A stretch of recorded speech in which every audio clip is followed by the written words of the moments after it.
So we've basically mentioned two, which is oil drilling and the pet pet litter.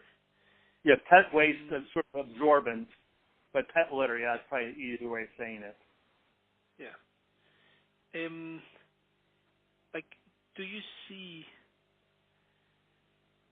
how do you see the market evolving in terms of growing or not? I mean, I understand. First of all, is a pet absorbent, a niche play, or is it fairly big? It's, I was looking at some statistics. Again, this one was a U.S. statistic, but they were saying that the swelling clays, like the bentonites, that about 30% of their sales were for pet waste absorbent, 30% was for oil well drilling.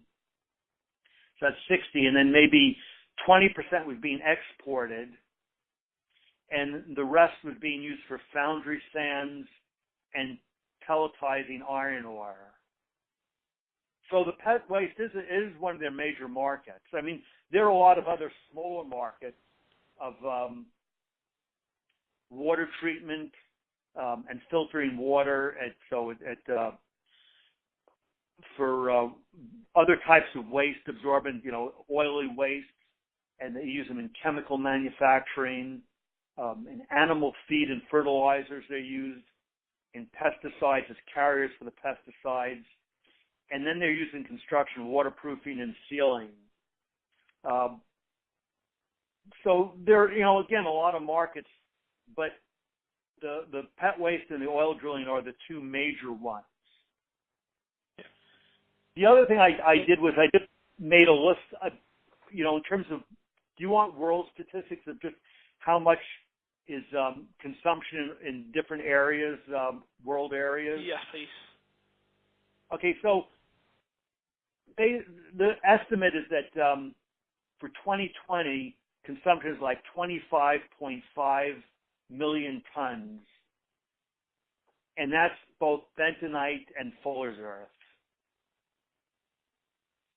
And of that, 35% is used in North America, 31% in Asia, 20% in Europe, 12% in Central and South America, and 2% in Africa and the Middle East. And they talk about growth as being like, 2 to 3% a year. I see.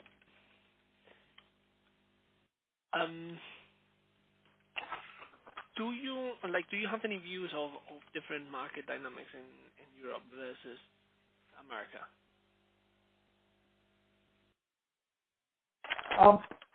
I guess my feeling is that there's a certain, a fair amount of stability that you have these.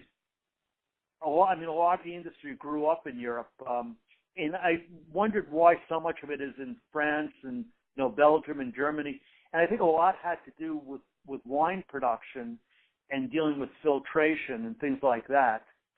But I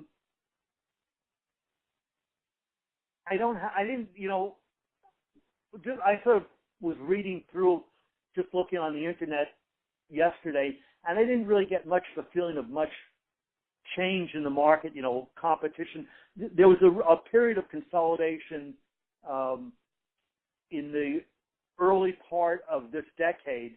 You read about like 2013, there was a company, American Colloid, which had about $1 billion of sales, and Minerals Technology bought them, and they also had about $1 billion of sales. So, it doubled, but it was a major event. And at the time this was happening, Imerys, the French company, was also bidding on American Colloid, and they even put out a press release saying that they had concluded the transaction. So it was very intense, and Imerys lost out. But then Imerys bought this Greek company, S&B, in 2015. So I think recently there's been a lot of consolidation in the markets, but I think that's sort of died down. There are